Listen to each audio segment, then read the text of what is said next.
আজকে এই মাঠে এত মানুষ, গভীর রজনী পর্যন্ত আমরা একটা সাক্ষ্য আল্লাহর দরবারে দিব। আমরা যে এত রাত্র পর্যন্ত বসে আছি, আমরা কাকে খুশি করার জন্য বসে আছি, কারে পাওয়ার জন্য বসে আছি। আমরা এই সাক্ষ্য উদ্দেশ্য যদি ভালো থাকে, ইন্নামাল আমালু বিন্নিয়াত, আল্লাহ পাক যার নিয়ত ভালো তার রেজাল্টও ভালো করে দিবেন। এটা আমার আপনাদের উলামায়ে কেরাম কারোর কথা নয়, এটা আমার দয়াল নবীর পবিত্র নুরানি জবানের বাণী। ইন্নামাল আমালু বিন্নিয়াত, বান্দাদের সকল কর্মের ফায়সালা আল্লাহ নির্ধারণ করবেন তার নিয়ত অনুযায়ী। তো আমরা কারে পাওয়ার জন্য বসছি? জোরে বলতে হবে, কারে পাওয়ার জন্য বসছি? আমাদের নিয়ত যদি এই ইখলাসের সহিত হয়ে থাকে, তাহলে আল্লাহ আমাদেরকে মাগফিরাতের দরজা দিয়া বাড়িতে নেবেন ইনশাআল্লাহ। এবং আমাদের যত আপনজন কবর দেশে, আল্লাহ সকলকে কবরের জগতে মাফ করে দিবেন। এই আল্লাহর দরবারে তাদের জিয়ারত, তাদের জন্যই মাগফিরাত, তাদের কবরগুলিতে আল্লাহ রাব্বুল আলামিনের জান্নাতের সকল প্রকার নিয়ামত দিয়া যেন আল্লাহ ভরপুর করে দেন। এটা আমাদের আত্মার দোয়া, আত্মার ফরিয়াদ। আমরা এটা চাই কি চাই না? মহব্বতে বলি চাই কি চাই না? আল্লাহ যেন কবুল করে নিয়ে আশায় বসে আমরা যেন দোয়ায়ে খায়রে জিন্দার মুর্দার সকলের জন্য আজকে নাজাতের দরজা দিয়া দরজা নিয়া আল্লাহর দরবারে কবুলিয়াতের সকল দরজা হাসিল করে যেন আমরা যাইতে পারি। আল্লাহ যেন তৌফিক দেন। সবাই বলি আমিন। আমার বাবাজিরা, নিয়তটা ভালো হলে অল্প অল্প কাজেও দুনিয়া আখিরাতের বিশাল ফজিলত আল্লাহ দান করে দিতে পারে। পারে কি পারে না? আমার বাবাজিরা, একটা লোক রাস্তা দিয়া চলতেছে, জগন্নাথপুরে একজন নতুন মেহমান এসেছে। আপনি রাস্তায় দাঁড়িয়ে আছেন, ওই মেহমান মানুষটি যিনি এই গ্রামের মধ্যে এসেছেন, বাড়ি ঘরে চিনতেছেন না। যেই বাড়িতে যাবেন ওই বাড়িটা তারা অজানা, চিনতেছেন না, ওনার জানা নেই। আপনার কাছে যদি জিজ্ঞেস করে, বাবাজি এমক মহল্লায় এমকের বাড়িতে যাব, কোন রাস্তা দিয়ে গেলে ভালো হয়, আপনি যদি ওই ব্যক্তিটাকে রাস্তাটি দেখিয়ে দেন, সুন্দর করে তাকে ঠিকানাটি বলে দেন, এবং ওই রাস্তাটি যাতে সহজে সুন্দর করে নিরাপদে পৌঁছা যায় এমন ভাবে আপনি তাকে ঠিকানাটা বাতলে দেন, আমার দয়াল নবী ফরমান, মানুষটা রাস্তায় দাঁড়িয়ে ছিল, সেও জানে না যে এই মানুষ না আরেকটা মানুষকে তার গন্তব্যে পৌঁছার জন্য সুন্দর করে রাস্তাটা দেখিয়ে দিল, এবং তাকে পৌঁছার জন্য নিরাপদে সে যেন পৌঁছতে পারে, তারা তার নির্বিঘ্নে পৌঁছে যেতে পারে, এমন ভাবে তাকে সহযোগিতা করলো। কিয়ামতের ময়দানে মানুষটা যেন অতি সহজে জান্নাতে পৌঁছে যায়, আমি নবী তাকে জান্নাতের পথটা সহজ করে তার সামনে হাজির করে দিব।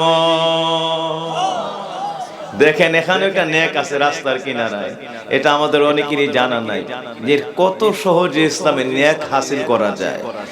এখানেও যদি আপনি রাস্তার কিনারায় বাবা ভাইটিকে সুন্দর একটি পথ, আপনি ওই বাড়িতে যাওয়ার নির্বিঘ্নে নিরাপদে যাওয়ার একটি পথ বাতলে দিয়ে থাকে, নিয়তটা ভালো থাকে, এই জায়গা তো আমার নবী বলেন কিয়ামতে তাকে অতি সহজে মহা কঠিন হিসাব নিকাশের এই হাসরের ময়দানের এই কঠিনতম এই বিচারালয় থেকে আমি তাকে হেফাজত করে অতীব সহজে জান্নাতের পথটাকে তাকে বাতলে দিব।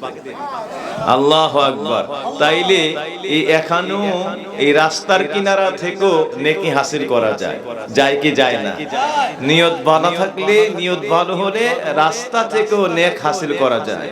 আমার নবীজি বলেন, ও দুনিয়ার মানুষেরা, তোমার যদি ঈমান থাকে, ইজারাতুল খাফা আনিত তারিকি, রাস্তার মধ্যে একটা কষ্টদায়ক বস্তু পড়ে আছে, একটা কলার ছিলা পড়ে আছে, আরেকটা মানুষ পাড়া পড়লে পা পিছলে পড়ে যেতে পারে, একটু কষ্ট পেতে পারে। তুমি যদি যদি নেক নিয়তে কলার ছিলাটাও রাস্তা থেকে ফেলে দাও, অথবা কষ্টদায়ক একটা লাঠি ছোটা বা এই ধরনের গাছের ডালা পড়ে আছে, গাড়ি ঘোড়া যেতে কষ্ট হয়, এটা যদি একটু সরিয়ে দাও, আমার নবীজি বলেন ওই মানুষটাকে জানাইয়া দাও আল্লাহ রাব্বুল আলামিন এই ঈমানের দরজাকে বুলন্দ করে দিয়ে তাই খাঁটি ঈমানের দরজায় কবুল করে কিয়ামতের ময়দানে আল্লাহ তার জান্নাতের মধ্যে, জান্নাতে পৌঁছতে যে জায়গায় বাধা আছে ওই বাধাগুলিকে উঠাইয়া দিয়া তার জন্য কিয়ামতে জান্নাতের পথটাকে আল্লাহ সহজ করে দিবেন। তাইলে এখান থেকেও জান্নাতে যাওয়ার জন্য এই রাস্তার কিনারায় একটা কষ্টদায়ক বস্তু সরাইয়া দিলে, এইটাও যদি নেক নিয়ত করেন, এইটাও কিয়ামতের ময়দানে আপনার জন্য নাজাতের দরজা নিয়ে হাসিল হয়ে যাবে, হাজির হয়ে থাকবে। তাইলে এখান থেকেও নেক অর্জন করা যায়, যায় কি যায় না?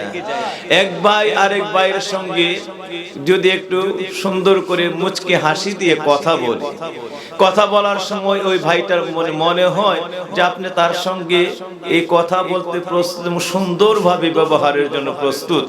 এইরকম যদি একটু সুন্দর ব্যবহার, মার্জিত ব্যবহারের সঙ্গে কথা বলে, নবী আমার ফরমান ও দুনিয়ার মানুষেরা রে, এই জায়গার মধ্যে একে অপর থেকে আলাদা হওয়ার আগে আল্লাহ তাদের সগীরা গুনাহগুলিকে মাফ করে দিবেন। তাইলে এখান থেকেও নেক হাসিল করার অনেক সুযোগ আছে, ঠিক না বে ঠিক?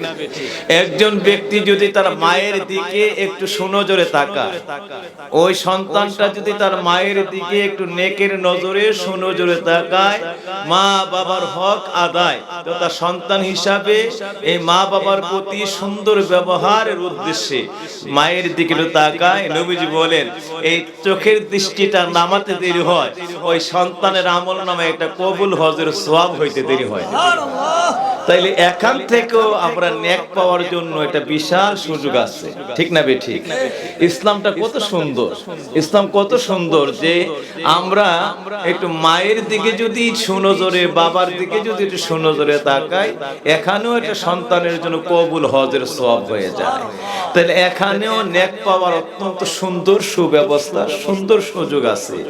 এইভাবে আমরা যদি ইসলামটাকে আমরা খুব ভালো করে চয়ন করি এবং প্রতিটা দিনে রাত্রে যদি এর সুন্দর দিক, নবীর সুন্নাহ দিকগুলি যদি খুঁজি, দেখবেন সারাটা দিনের মধ্যে নেক আছে।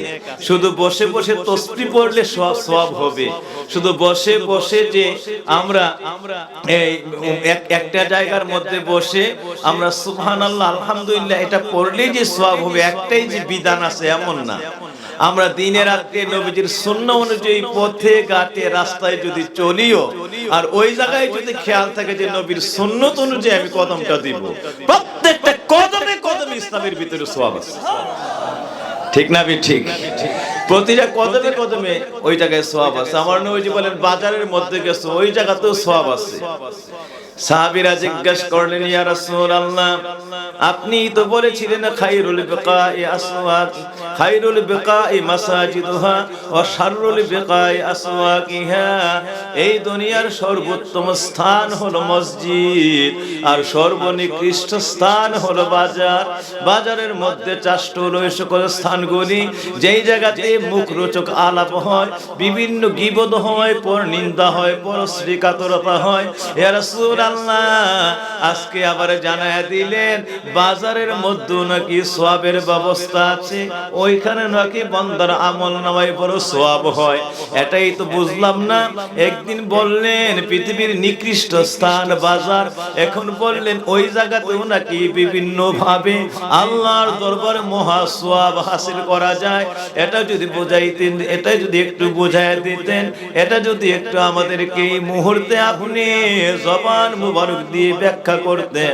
দয়াল নবী আমার ফরমান, সাহাবীরা যখন বাজারে যাবা তখন তোমরা বাজারের মধ্যে গিয়ে অনাহত ভাবে, অহেতুক ভাবে বাজারের মধ্যে সময় নষ্ট করবে না, বাজারের মধ্যে সময়ের ক্ষেপণ করবে না। যা প্রয়োজন সদায়াদি নিয়ে তাড়াতাড়ি বাজার থেকে বের হয়ে যাবে, শুধু প্রয়োজনের সময়টাই বাজারের মধ্যে ব্যয় করবে। এছাড়া বেহুদা সময় বসে বসে আড্ডা গুজব বা গল্প গুজব করে সময়টাকে নষ্ট করবে না। উম্মতেরা বাজারে গেলে সব সময় ডান পাশ দিয়ে চলবে, আর তোমরা তাড়াতাড়ি তাড়াতাড়ি বাজার সেরে বের হয়ে যাবে।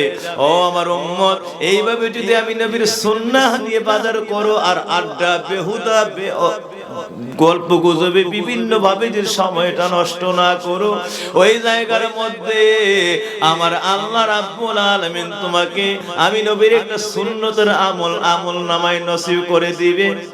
সঙ্গে সঙ্গে 100 শহীদের সওয়াব তোমার আমল নামায় উঠায়া দিবে। 100 শহীদের সওয়াব উঠায়া দিবে যদি তুমি বাজারের মধ্যে দেরি না করো, অনাহত সময় নষ্ট না করো, অহেতুক ভাবে বাজারের মধ্যে গল্প গুজবে মশগুল না থাকো। যতটুকু প্রয়োজন সে তাড়াতাড়ি বাজার থেকে বের হয়ে যাও।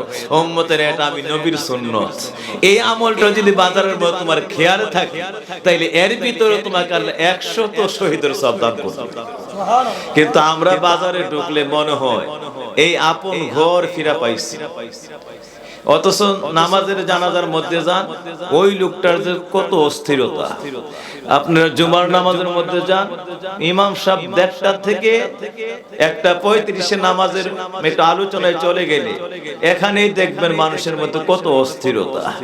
আবার আপনি ঈদের ময়দানে যান, গেলে যদি ইমাম সাহেব 8টায় নামাজ পড়ার কথা, কোনো কারণে যদি একটু নসিহত করতে গিয়ে 8:40 বেজে গেছে, তাইলে দেখবেন মানুষের ব্যবহার ওই জায়গায় যে কত অস্থিরতা, কি ধরনের ব্যবহার ওই জায়গায় শুরু হয়ে যায়। নাউজুবিল্লাহি মিন যালিক। ঠিক একই মানুষটা বাজারের মধ্যে গিয়া বসলে ঘন্টার পর ঘন্টা চলে যাচ্ছে বিভিন্ন গল্প গুজবে আড্ডায়। এই 3 জায়গায় দেখেন, জুমার নামাজে, ঈদের ময়দানে, নামাজের জানাজায় একই মানুষ, ওই জায়গায় 5 মিনিট লেট হলে অবস্থাটা কি। আবার এই মানুষটাই বাজারে, হাটে, মাঠে, বুঝতে পারছেন, ওইখানে গল্প গুজবে বসলে ঘন্টার পর ঘন্টা, কোন অস্থিরতা, কোন প্রকার মনে হয় যে তার বাড়ি ঘর আছে, এই কথাটাই যেন সে এই সময়ের জন্য ভুলেই গেছে। ঠিক না বে ঠিক? এই হলো আমাদের ব্যক্তি খাসলত। এটা আছে না নাই? সবাই বলে আছে না নাই? আমার বাবাজিদের খেদমতে বলতে চাই, আমরা যখন নামাজের জানাজার মধ্যে দাঁড়াই, এটা আমার নবী আমাদের সকলের জন্য ওসিয়ত রেখে গেছেন। আমার উম্মতেরা, তোমরা শোনো, নামাজের জানাজার মধ্যে যখন তুমি দাঁড়াইলা, চতুর্থ তাকবীরের সময় তুমি পড়তেছো, আল্লাহুম্মা গফির লি হাইয়িনা ওয়া মাইয়িতিনা ওয়া শাহিদিনা ওয়া গায়বিনা। আল্লাহর দরবারে তুমি যখন এই দোয়া তেলাওয়াত করতেছো, প্রথম আল্লাহর দরবারে তুমি যেই বাক্যটা দিয়া আল্লাহর কাছে মাগফিরাত দোয়া করতেছো, মাগফিরাত চাইতেছো, এই বিষয়টাই হলো আল্লাহুম্মা গফির লি হাইয়িনা।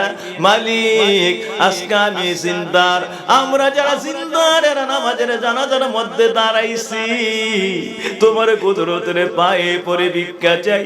ও আল্লাহ, তোমার মাগফিরাতের আদালতের মধ্যে আমরা দাঁড়ায় রইছি, খোলা আকাশের মধ্যে, আল্লাহ খোলা আকাশের নিচে জমিনের মধ্যে দাঁড়াইয়া এই গুনাহগার তুমি মাওলার দরবারে ভিক্ষা চাই, মাগফিরিলি হাইয়িনা। এই মুহূর্তে আমি জিন্দার, যে তোমার দরবারে তোমার আদালতের মধ্যে দাঁড়ায় রইছি। আমার সকালের গুনাহ, বিকালের গুনাহ, দিনের গুনাহ, রাত্রির গুনাহ, অঙ্গ প্রত্যঙ্গের গুনাহ, সমস্ত জীবনের গুনাহ লয়া তওবা করি আল্লাহ।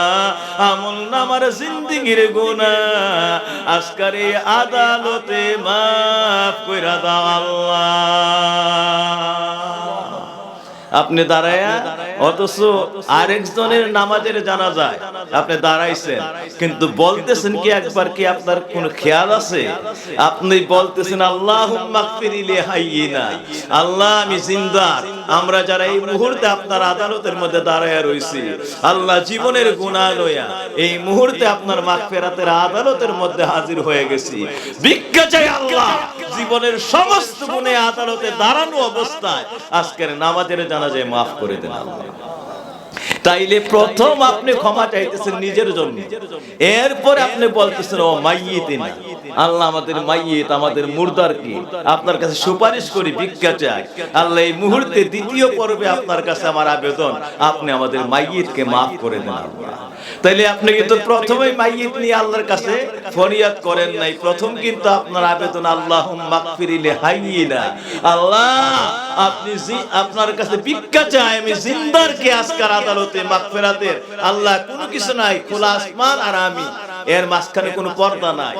গুনাহ করছি সময় ঘরে বাহিরে, সকালে বিকালে সন্ধ্যায়, কোথাও কোনো জায়গায় নীরবে নির্জনে গুনাহ করেছিলাম, কিন্তু এই মুহূর্তে তোমার আদালতে হাসরের ময়দান যেইভাবে তুমি আর আমি একবারে সামনাসামনি থাকবো, আল্লাহ এই মুহূর্তে আসমান আর আমার মধ্যে কোনো পর্দা নাই, আমি সরাসরি তোমার আদালতের মধ্যে সমস্ত গুনাহ লয়া, মাগফিরাতের সর্ব আজিজি লয়া, মাগফিরাতের সর্ব আবেদন লয়া দাঁড়ায় গেছে।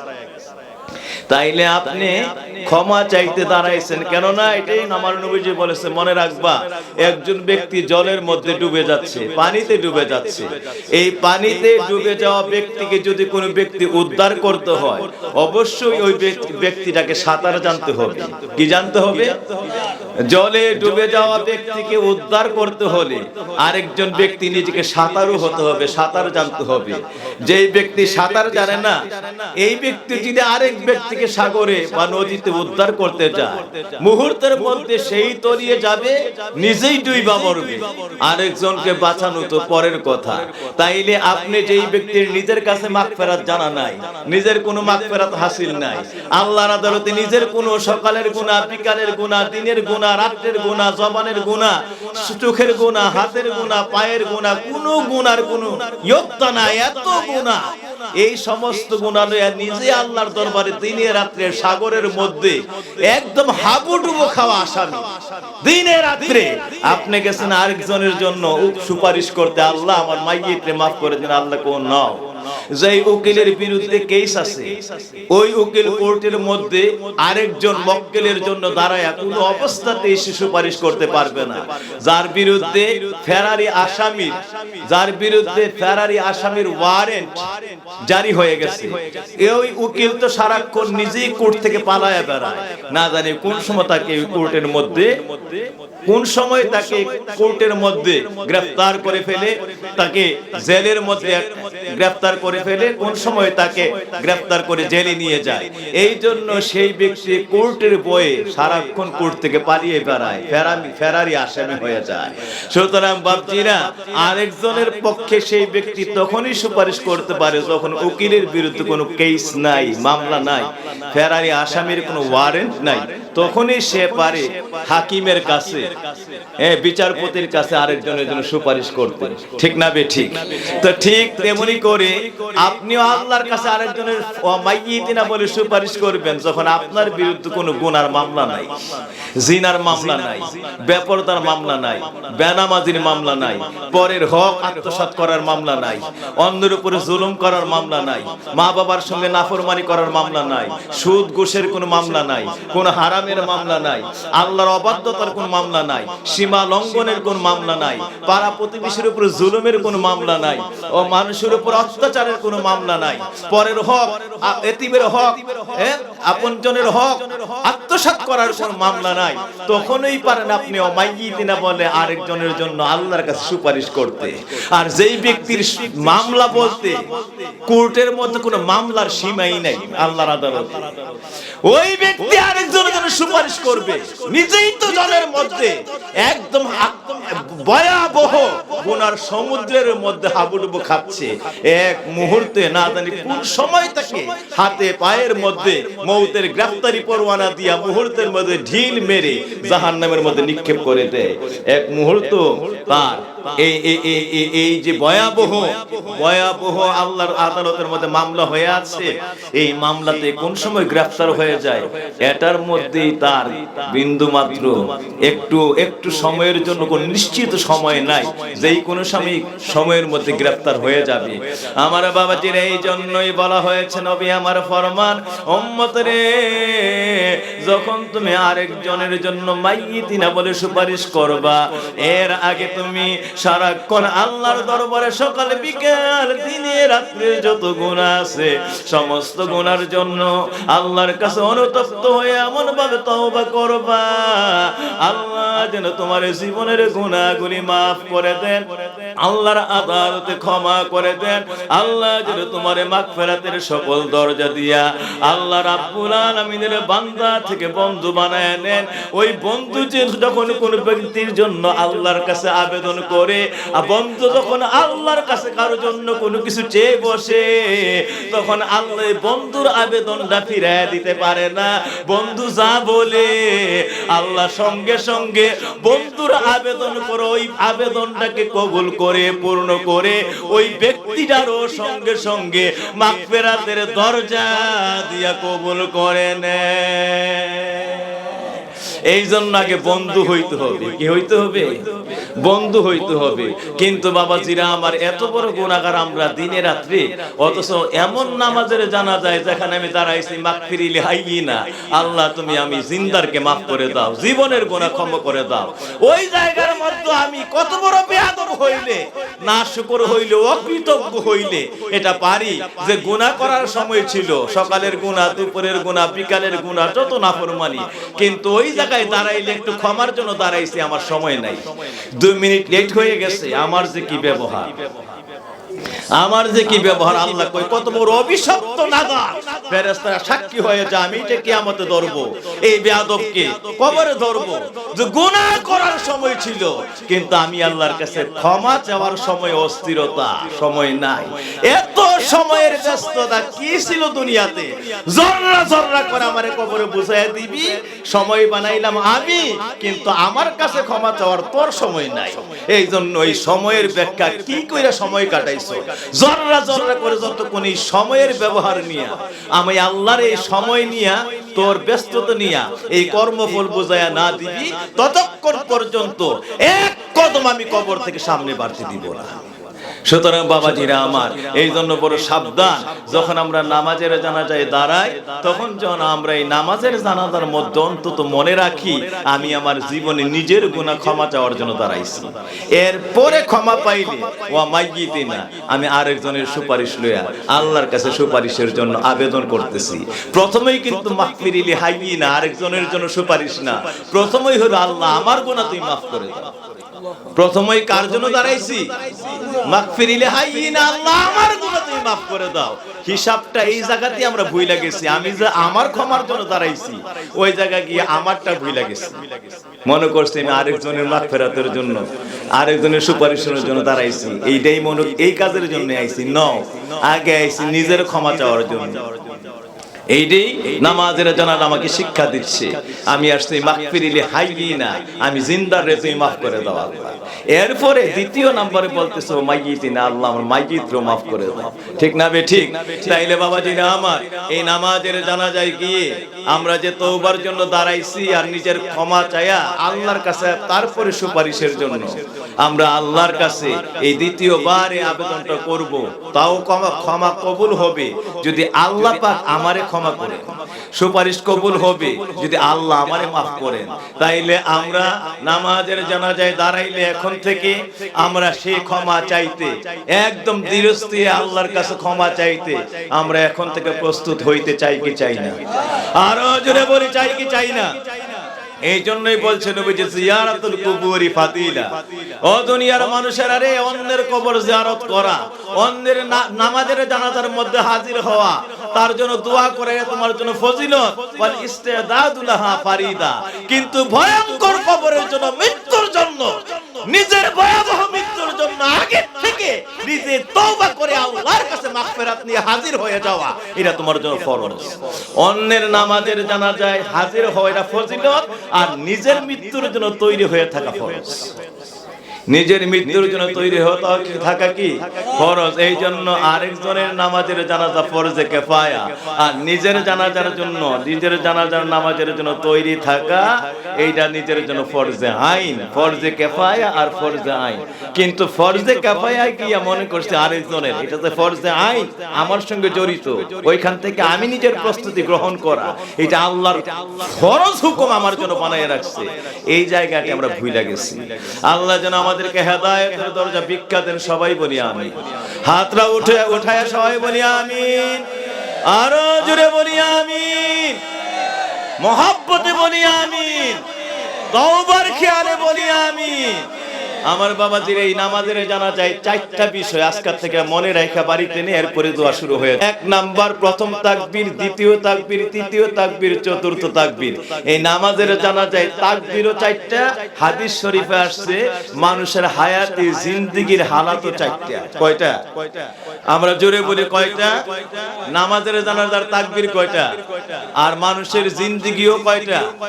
এক নম্বরে রূহের জিন্দেগি, দুই নম্বরে মায়ের গর্ভে 10 মাস 10 দিনের জিন্দেগি, তিন নম্বরে জন্মের দুয়ার দিয়া দুনিয়াতে আসছেন আর মৃত্যুর দুয়ার দিয়া দুনিয়া থেকে বের হয়ে যাবেন, এই হলো এর মাঝখানে দুনিয়ার জিন্দেগি।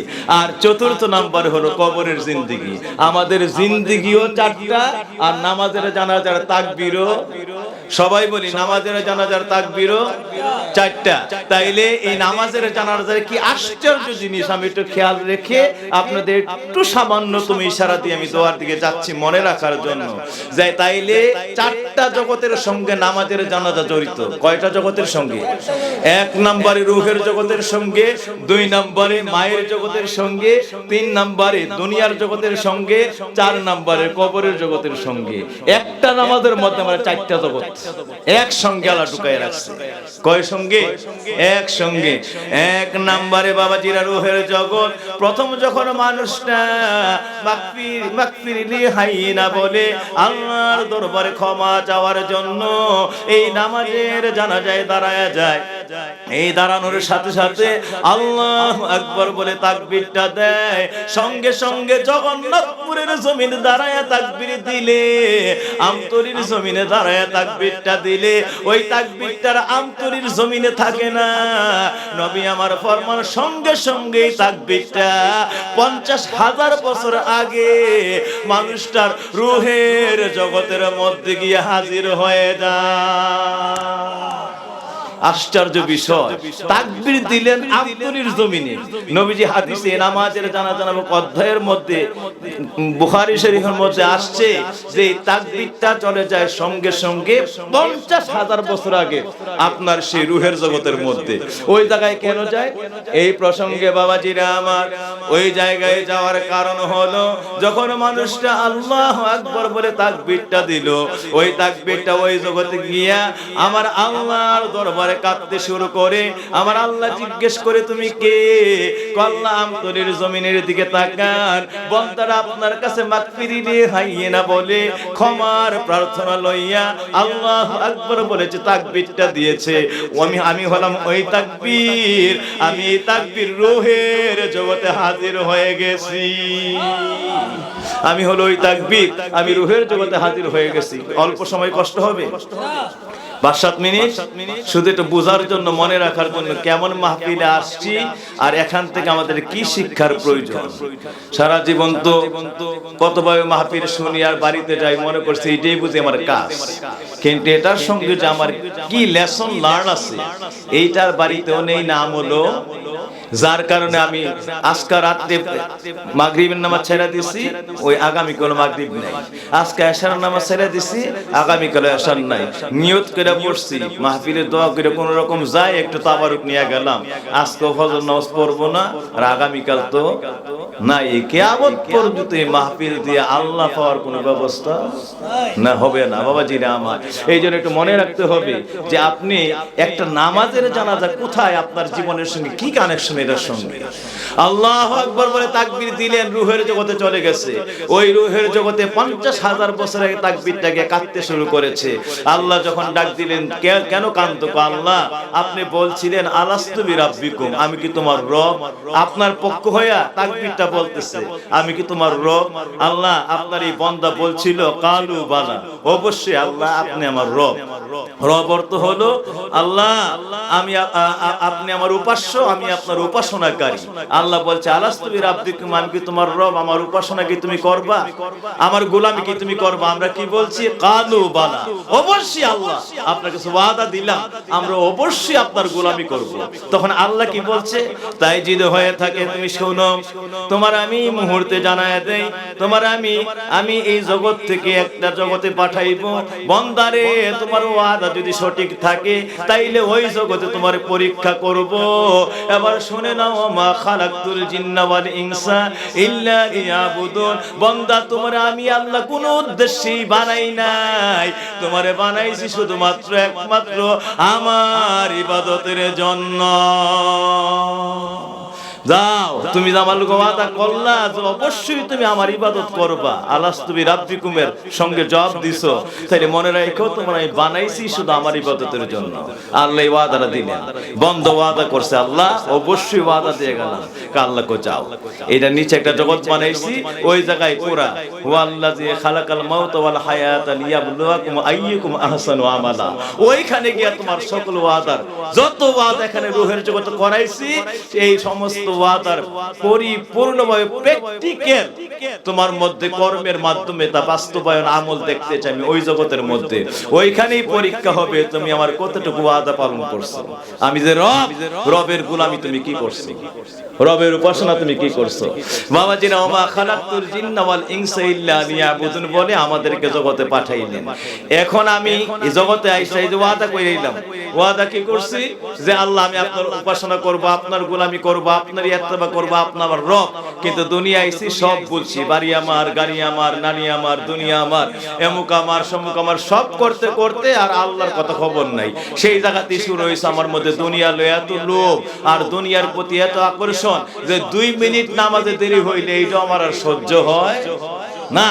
এই জন্যই বাবা আমার আল্লাহ ধরবে, ও আমার বান্দা আমার লগে কি ওয়াদা করেছিলি আর জগৎ পাইয়া আমার সঙ্গে কি মুনাফিকিটাই না করলি।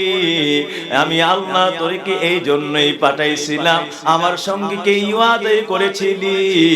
ও বান্দা তুই শোন, আজকে কবরের ঘাটে আমি আল্লাহ জররা জররা করে এই দুনিয়ার হিসাব লইব। কি কথা দিয়া রে বান্দা ভবে আসিলা, কারে ডাকার কথা ছিল কারে ডাকিলা, কার ইবাদত করার কথা কি করিলা। আমার সঙ্গে কি ওয়াদা দিয়া গেলা, কারে ডাকার কথা ছিল আর কি করলা। জররা জররা করে দুনিয়ার জিন্দেগির প্রতিটা হিসাব আমারে বোঝায়া দাও।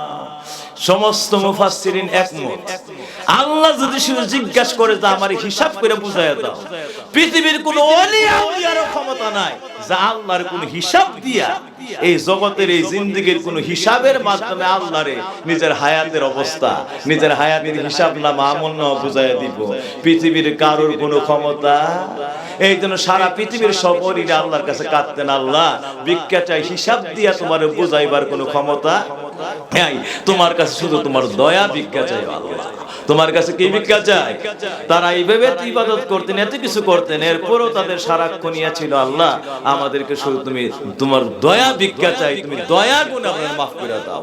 তুমি যদি ধরো এই গুনাহটা কেন করলি, জিনাটা কেন করলি, মিথ্যাটা কেন বললি, মানুষকে কেন ঠকাইলি, ওজন কেন কম দিলি, প্রতিবেশীকে কেন অত্যাচার করলি, আইল কেন ভাঙলি, লাইল কেন ভাঙলি, মানুষের উপর জুলুম কেন বলি, কেন শব্দে এই ব্যাখ্যা, এই কেন শব্দটা তোমার এর উত্তর দিয়ে বুঝাইবার কোনো ক্ষমতা এই পৃথিবীর কোনো বাহাদুরের নাই।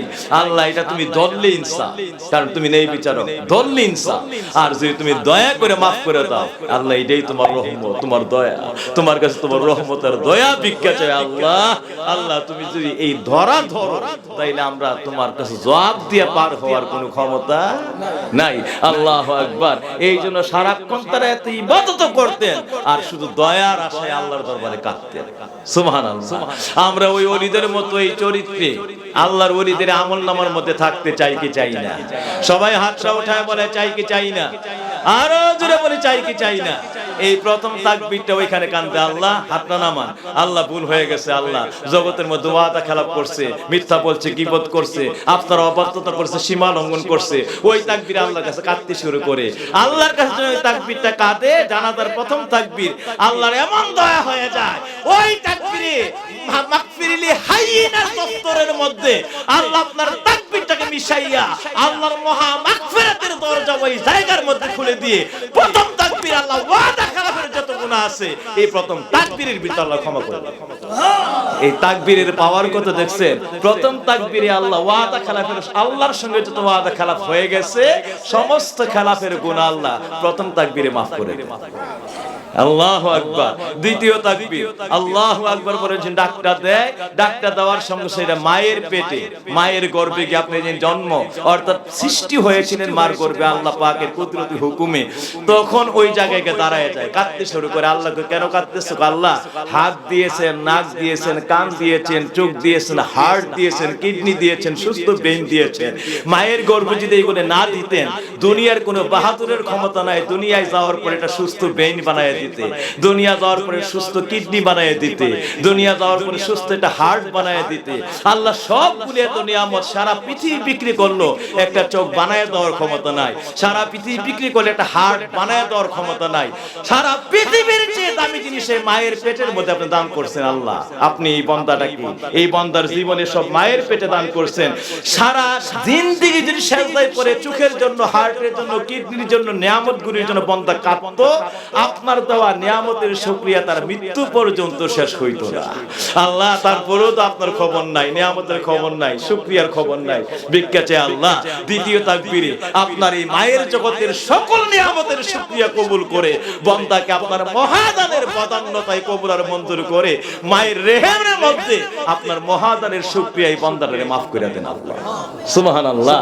এই দ্বিতীয় তাকবীর কবুল হয়ে গেলে আল্লাহর দরবারে যদি নামাজের জানাজা ইতমিনান একবার মাগফিরাতের আশায় দাঁড়ায় থাকে, নিয়ত যদি ভালো থাকে আর আল্লাহর দরবারে ডাকটা কবুল হয়ে যায়, আল্লাহ দ্বিতীয় তাকবীরে মায়ের পেটে সমস্ত নিয়ামত দানের শুকর আদায়কে কবুল করে ওই জগতের মধ্যে আল্লাহর মহাদানের নিয়ামতের আল্লাহ ফয়সালায় আপনাকে কৃতজ্ঞতা সূচক, কৃতজ্ঞতাওয়ালা বান্দাদের কাতারে কবুল করে মায়ের পেটের মধ্যে দ্বিতীয় তাকবীরে আপনাকে maaf করে দেন।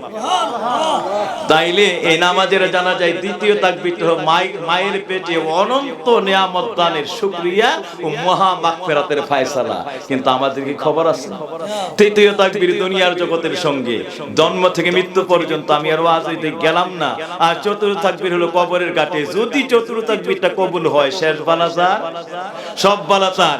এই তাকবীরটা কবরে গিয়ে কাঁদতে শুরু করে, এমন ভাবে কাঁদে আল্লাহর কাছে যদি খাস তওবা করতে পারেন, ওই নামাজের জানাজায় যদি আল্লাহর কাছে একমাত্র মাগফিরাতের আশায় দাঁড়ায়া দাঁড়ায়া দাঁড়ায়া দাঁড়ায়া আল্লাহর কাছে ক্ষমাটা চাইতে পারেন, এই তাকবীরটা কবরের মধ্যে গিয়ে এমন ভাবে কাঁদতে শুরু করে, আল্লাহ ওই বান্দারের যতক্ষণ ক্ষমা না করবা, আল্লাহ কবরটারে যতক্ষণ জান্নাতের বাগান না বানাইবা, বান্দারের মিল্লাতে রাসূলুল্লাহ নূরের কোলে যতক্ষণ না উঠাইবা, আমি তাকবীর ততক্ষণ পর্যন্ত কান্না বন্ধ করব না। আপনার যদি একমাত্র আল্লাহর কাছে মাগফিরাতের খাস নিয়ত নয় তওবা সহ নামাজের জানাজা পড়তে পারেন, নবী আমার ফরমান ওই তাকবীরটা আপনাকে কুলে করে নবীর নূরের কোলে উঠায়া দেয়। এই তাকবীর আপনাকে নূরের কোলে উঠায়া দেয় এবং সমস্ত মাগফিরাতের দরজা দিয়া কবরটাকে আল্লাহ একটা জান্নাতের বাগান বানায় দেয়। এই কবরটাই হয়ে যায় আল্লাহ রাব্বুল আলামিনের রওজাতুম মির রিয়াজিল জান্নাত। সুবহানাল্লাহ। এই আজকে এমন নামাজের জানাজার মধ্যে আমাদের একটু দাঁড়ায় খাস করে তওবার নিয়তে আমলটা করব, এইটাও আমরা সময়, আমরা কত অকৃতজ্ঞ, কত বেয়াদব, কত নাশুকর হইলে এগুলি সম্ভব। এখন থেকে আমরা ইসলামের এই বিধানগুলিকে পূর্ণভাবে আমল করতে চাই কি চাই না? আরে সবাই বলি চাই কি চাই না? নারে তাকবীর, নারে রিসালাত। আর তৃতীয় তাকবীরের যে কি পাওয়া, এটা যখন এই জন্মের দুয়ার দিয়া যে দুনিয়াতে আসছেন মৃত্যুর দুয়ার দিয়ে, হায় হায় কোন সময় নামাজ কাজা, কোন সময় মিথ্যা, কোন সময় গীবত, কোন সময় পরনিন্দা, কোন সময় আল্লাহর হুকুমের অবাধ্যতা, সীমা লঙ্ঘন, জীবনের যত কিছু আছে এটা প্রত্যেকটা গুনাহ, প্রতিটা গুনার দরজা এখানে দাঁড়ায়া আপনার পক্ষে আল্লাহর দরবারে মাগফিরাতের অনন্ত মাগফিরাতের ফয়সালা, অনন্ত মাগফিরাতের আরজি লয়া পুরা জিন্দেগীর প্রতিটা ঘাটে ঘাটে আপনার জন্য কাঁদবে। সুবহানাল্লাহ। এত বড় নামাজের জানাজাতে কি জিনিস সংক্ষিপ্ত ইশারা দিয়ে গেলাম। এই জন্য বাবাজিরা রে, এই ইসলামের এত সুন্দর বিধানগুলির উপরে কোন সময় বেয়াদবি কইরেন না। বেয়াদব সব নিয়ামত থেকে বঞ্চিত, বেয়াদব সব নিয়ামত থেকে বঞ্চিত। এই জন্য বাবাজিরা আমার, অন্য সময় আমল করতে পারেন না ঠিক আছে, কিন্তু যেই জায়গা দাঁড়াইছেন এটা কিন্তু চারটা জগতের ক্ষমা লয়ে আপনার কবরের মধ্যে হাজির হয়ে যায়। চার জগতের, রূহের জগতের ক্ষমা, মায়ের জগতের ক্ষমা, দুনিয়ার জগতের ক্ষমা, আখেরাতের জগতের ক্ষমা, চার জগতের ক্ষমা নিয়ে এটা কবরে হাজির হয়। সুতরাং বাবাজিরা আমার, আমরা এটাকে আল্লাহর দরবারে খাস তওবার সঙ্গে এখন থেকেই নামাজের জানাজায় অংশগ্রহণ করতে চাই কি চাই না? সবাই বলি চাই কি চাই না?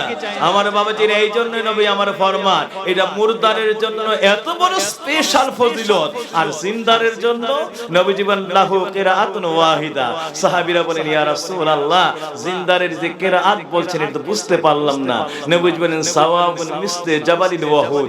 উম্মতেরা, একটা উহুদ পাহাড়কে যদি এক পাল্লায় রাখা হয়, আর একটা নামাজের জানাজায় যে দাঁড়াইলো আর আসসালামু আলাইকুম ওয়া রাহমাতুল্লাহ, আসসালামু আলাইকুম ওয়া রাহমাতুল্লাহ বলে শুধু সালামটা ফিরাইলো, এর মাঝখানের সময়টা যদি আলেক পাল্লায় রাখা হয়, একটা উহুদ পাহাড়ের চাইতো এই সময়টা আল্লাহর দরবারে সওয়াব নেক ওজনের পাল্লায় উহুদ পাহাড়ের চাইতো বান্দার আমলনামায় ভারী হয়ে যাবে।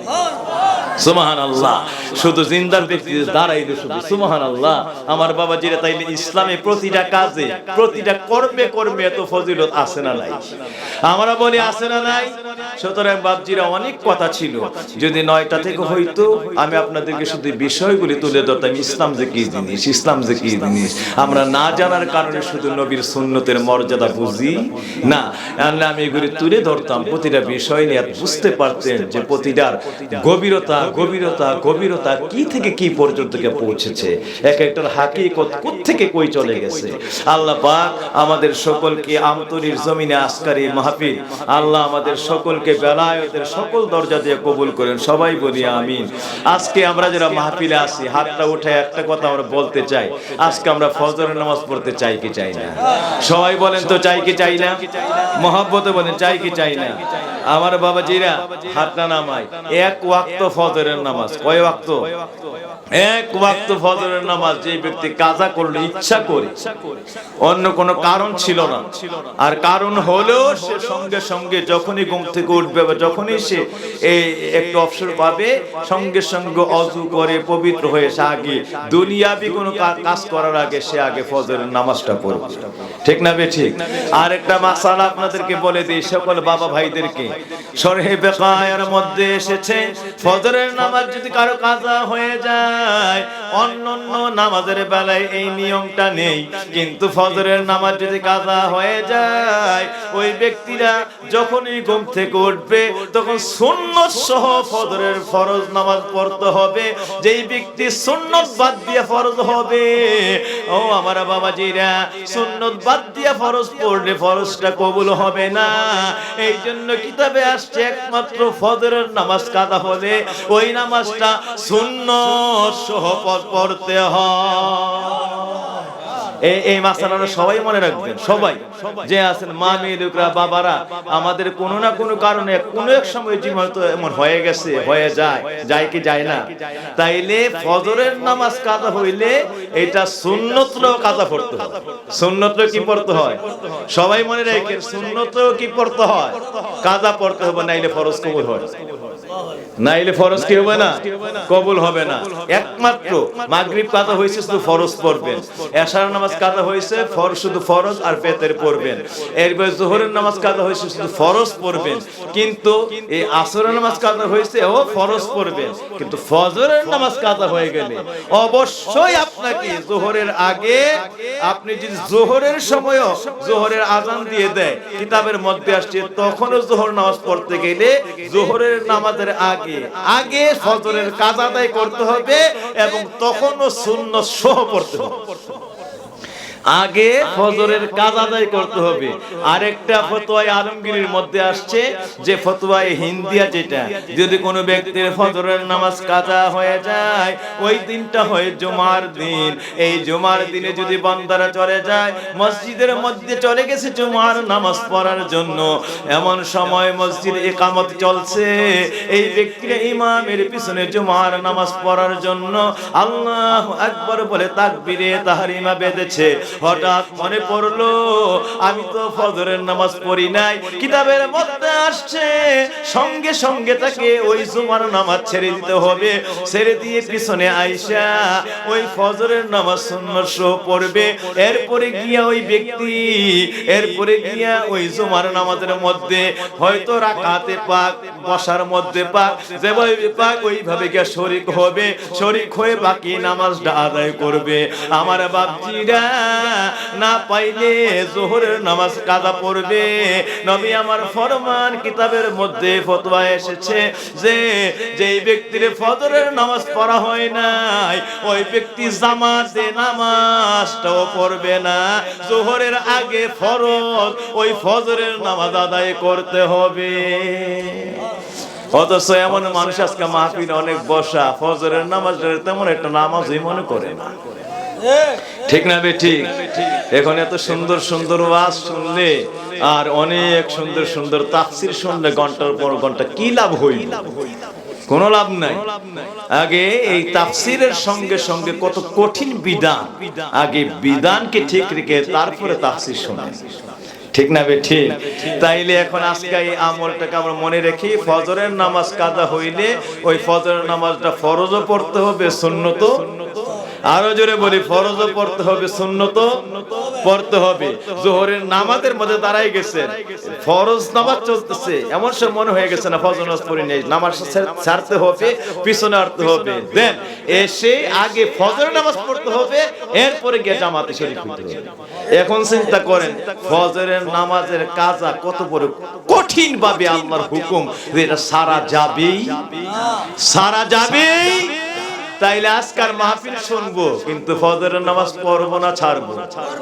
সবাই বলেন, ফজরের নামাজ পড়বো না ছাড়বো? আরো জোরে, পড়বো না ছাড়বো? পড়বো, তাইলেই কিন্তু মাহফিলটা কবুল হবে। আজকের এই মাহফিলের দান অনুদান গুলি কবুল হবে, এই মাহফিলের এত সুন্দর আয়োজন কবুল হবে। আর যদি সবকিছু ঠিক আছে, আয়োজন সুন্দর, মাহফিল এত সুন্দর, ওয়াজ নসিহত, কিন্তু ফজরের নামাজ নাই, এই মাহফিলের একটা সুতা পর্যন্ত জীবনে কোনো মূল্য হবে না। বড় এই মাহফিলটা আপনার বিরুদ্ধে কিয়ামতের ময়দানে আল্লাহ রাব্বুল আলামিনের দরবারে ফজরের নামাজ কাজার এই মহা অপরাধের কেস লয়া আপনার বিরুদ্ধে আল্লাহর কোর্টের মধ্যে কেস দাখিল করে, অভিযোগ দাখিল করে জাহান্নামের ফরিয়াদ নিয়ে দাঁড়ায় যাবে যে আল্লাহ এমন নসিহত জানার পরও আল্লাহ এই মাহফিল থেকে ফজরের নামাজের আমল শুরু করলো না। সুতরাং বাপজিরা আমার, পর্দার আড়ালে মা মেয়ে লোকেরা যেখান থেকে মাহফিল শুনছেন, সকলের প্রতি আরজ হলো আপনারা অবশ্যই ফজরের নামাজ পড়বেন। তাইলে কেবল যোহরের নামাজ ছেড়ে দেওয়া যাবে? আসরের নামাজ, মাগরিব, এশা, তাইলে বাবাজিরা আমরা যে যেখানে সাংগঠনিক সভাপতি বিভিন্ন সমস্যা, আজ আমার বাবাজি জনাব ফারুক মিয়া সাহেব দোয়া চাইছেন, অত্র সংগঠনের সভাপতি, উনি সমস্যায় আছেন, দোয়া করবেন আল্লাহ যেন সর্ব সমস্যা থেকে আমার দয়াল নবীর রহমত দিয়ে আল্লাহ উদ্ধার করে দেন। সবাই বলি আমিন। ওনার সঙ্গে আমাদের সকলকে আল্লাহ রাব্বুল আলামিন উদ্ধারের ফয়সালা দান করে দেন। সবাই বলি আমিন। এই মাহফিলে মহিলা প্যান্ডেল, পুরুষ প্যান্ডেলের সবাইকে আপনারা যারা আছেন একটু কাতার ধরে বসবেন। আপনাদের জন্য তাবারুকের ব্যবস্থা আছে না? তাবারুকের ব্যবস্থা আছে। আর মহিলা প্যান্ডেল থেকে অনেক মা মেয়ে লোকেরা আজকে মাহফিলে অনেক দান খয়রাত করেছেন। আল্লাহ যেন তাদের সকল দান অনুদানগুলিকে কবুল করে। সবাই বলি আমিন, সকলে বলি আমিন। আমার বাবাজিরা, আমি আর আলোচনা করছি না, তাইলে 5 ওয়াক্ত নামাজ আমরা পড়বো, চাই কি চাই না? এই 5 ওয়াক্ত নামাজটা কেন পড়বো, একটা কথা এটার সঙ্গে যোগ করে দিয়ে মনে রাখবেন। আপনি দাঁড়াইছেন, আপনি রুকু দিচ্ছেন, আপনি সেজদা করছেন, এই নামাজের মধ্যে আমাদের এই 3টা হালাত একসঙ্গে জড়িত। কয়টা হালাত? সবাই বলি কয়টা? 1 নম্বরে কি? দাঁড়ানো। 1 নম্বরে কি? 2 নম্বর আছে রুকু। 2 নম্বরে কি? 3 নম্বর আছে সেজদা। আছে কি? সেজদা। সবাই ডানে বামে সামনে পিছনে এই 1 থেকে 1.5 মিনিটের কথা মনে রাখবেন। আমার নবী সেজদা দিয়ে কাঁদতেছে আল্লাহর দরবারে, আল্লাহ আপনার কাছে ভিক্ষা চাই। কামকুশদে ইয়া ইলাহি উম্মতি রাব্বি হাবলি উম্মতি ইয়া উম্মতি। আল্লাহ ভিক্ষা চাই, আমারে দিয়া তোমার জাহান্নাম পূর্ণ করে দাও। আল্লাহ তোমার কাছে রহমতের জবান দিয়া ভিক্ষা চাই, একটা গুনাহগার উম্মত জাহান্নামে নিয়া আমি নবীর মায়ার অন্তরে তুমি, আমি নবীর মায়ার অন্তরে আগুন জ্বালায়া দিও না আল্লাহ। আমার নবী আল্লাহ পাকের দরবারে আরজ করেছেন যে আল্লাহ আমারে দিয়া তুমি জাহান্নাম পূর্ণ করো, আপত্তি নাই, কিন্তু আমার একটা গুনাহগার উম্মত জাহান্নামে নিয়া তুমি আমার রহমতের কলিজার মধ্যে আগুন ধরাইয়া দিও না। সকলে বলি আমিন। কেমন রহমতের নবী আমার, সুবহানাল্লাহ। শুধু এতটুকু বলছি, আল্লাহ বলছেন ইয়া রাসূল, আল্লাহ একটা ওয়াদা দিলাম আপনার সঙ্গে, আপনার উম্মতরে বলবেন 5 ওয়াক্ত নামাজ ঠিকভাবে পড়ার জন্য। কি পড়ার জন্য? 5 ওয়াক্ত নামাজ ঠিকমতো পড়ার জন্য আমি ওয়াদা দিলাম। নামাজের মধ্যে 3টা আমল সারা পৃথিবীর সর্বফজিলত দিয়ে আপনার উম্মতের মধ্যে রাখলাম। সারা পৃথিবীর সর্বফজিলত কি আছে? আল্লাহ কয় এটার মধ্যে দাঁড়ানো হালাত আছে, এটার মধ্যে রুকুর হালাত আছে, এটার মধ্যে সেজদার হালাত আছে। হালাত কয়টা? সবাই বলি। নামাজের মধ্যে হালাত কয়টা? ইয়া রাসূলুল্লাহ, এমন কতগুলি প্রাণী বানাইছি আমি দুনিয়ার মধ্যে, যেই প্রাণীগুলি শুরু থেকে মৃত্যু পর্যন্ত দাঁড়ানো অবস্থায় থাকবে। কি অবস্থায় থাকবে? দাঁড়ানো অবস্থায়। যেই প্রাণীগুলি জন্ম থেকে মৃত্যু পর্যন্ত দাঁড়ানো অবস্থায়, এই প্রাণীর মধ্যে আছে 18,000 মাখলুকাতের মধ্যে 3 ভাগে আল্লাহ ভাগ করছে। এই তিন ভাগের মধ্যে 1 ভাগ হলো 6,000, আরেক ভাগ 6,000, আরেক ভাগ 6,000। যেই 6,000 প্রথম প্রাণী আল্লাহ শুধু সৃষ্টি করেছে দাঁড়ায়া দাঁড়ায়, এদের খাওয়া দাঁড়ায়া, এদের ঘুম দাঁড়ায়া, এদের মৃত্যু দাঁড়ানো অবস্থায়, এরা হলো 6,000। আরেক ধরনের প্রাণী আছে রুকু অবস্থায় সৃষ্টি করছে, এরা এই অবস্থায় খায় দায় ঘুমায়, এই অবস্থায় এদের মৃত্যু। আরেক ধরনের প্রাণী আছে সেজদা অবস্থায় সৃষ্টি করেছে, এই ধরনের প্রাণীরা খায় দায়, এই চলাফেরা, এই অবস্থায় এদের মৃত্যু। এরা সব আল্লাহ নামের জিকির করে, একটা প্রাণীও নাই যারা আল্লাহ রাব্বুল আলামিনের জিকির করে না। এই যারা দাঁড়ায় আল্লাহ নামের জিকির করে তারা হলো গাছ গাছালি, এই যে কাঠের গাছ, বিভিন্ন গাছ, এই যে জন্মের দিন দাঁড়াইছে মৃত্যু পর্যন্ত এরা দাঁড়ানো অবস্থায় থাকে। ঠিক না বে ঠিক? সমস্ত গাছেরা মৃত্যু পর্যন্ত কোন অবস্থায় থাকে? দাঁড়ানো অবস্থায়। আমার আল্লাহ বলেন এরা জীবনে যত আমল করবে মৃত্যু পর্যন্ত, আপনার উম্মত যদি দাঁড়ানো অবস্থায় পড়ে আলহামদুলিল্লাহি রাব্বিল আলামিন, এর সঙ্গে একটা সূরা আমি আল্লাহর দরবারে মিলায়ে পড়বে, আমি আল্লাহ ওই সকল প্রাণী যা বানাইছি 18,000 মাখলুকাতের মধ্যে 6,000 এর কোটি কোটি প্রজাতি আছে, এই প্রাণীদের জীবনে যত ফজিলত আছে আপনার উম্মত দ্বারা আলহামদুলিল্লাহি রাব্বিল আলামিন পড়ার সাথে সাথে ওই সমস্ত প্রাণীদের সকল আমলের ফজিলত আপনার উম্মতের আমল নামাজের মধ্যে দাঁড়ানো আলহামদুলিল্লাহ পড়া অবস্থায় সমস্ত প্রাণীর তেলাওয়াতের ফজিলত আপনার উম্মতের নামাজে দাঁড়ানো অবস্থায় দাঁড় করে। সুবহানাল্লাহ। দাঁড়ানো অবস্থায় আমি আপনার উম্মতের আমলনামার মধ্যে নসিব করে দিলাম। সুবহানাল্লাহ। রুকু অবস্থায় যারা ব্যাখ্যায় গেলাম না, তারা যখন রুকুর মধ্যে বান্দা আল্লাহর দরবারে পড়ে এই আল্লাহু আকবার পড়ে রুকুতে গিয়ে পড়তে থাকে সুবহান রাব্বিয়াল আযীম, সমস্ত প্রাণীরা যারা রুকু অবস্থায় সৃষ্টি হয়েছে, যেমন গাই, গরু, ওইরকম উট, ছাগল, মেষ, দুম্বা যা আছে, দেখেন তো আমরা যে রুকু করি, এই রুকু করার সময় মাথাটা সামনের দিকে, আমাদের হাত পা গুলি পেছনের দিকে বাঁচ করা থাকে। এবার গরুর মাথা সামনের দিকে, হাত পা গুলি পিছনে বাঁচ করা অবস্থায় থাকে, ঠিক না বে ঠিক? এইভাবে দাঁড়ানো। এরা যেই প্রাণীগুলি রুকু অবস্থায় আছে, আল্লাহ এই অবস্থায় আমাদেরকে রুকু করার জন্য বলছে। আমরা আমাদের মধ্যে গেলে এদের মধ্যে রুকুর হালাতে ওই প্রাণীদের মতো আল্লাহর কাছে গিয়া সুবহান রাব্বিয়াল আযীম এই তাসবিহ পড়ি। আল্লাহ বলেন ওই প্রাণীরা জীবনে মৃত্যু পর্যন্ত আমি আল্লাহর দরবারে জিকির করে যত ফজিলত হাসিল করে, সবগুলি ফজিলত আমি আল্লাহ আপনার উম্মতের সুবহান রাব্বিয়াল আযীম এই আমলের মধ্যে আপনার উম্মতের আমলনামায় দান করে দেন। সুবহানাল্লাহ। আর সেজদারও তো ৬০০০ প্রাণী, ব্যাখ্যা দিলে সময় যাবে।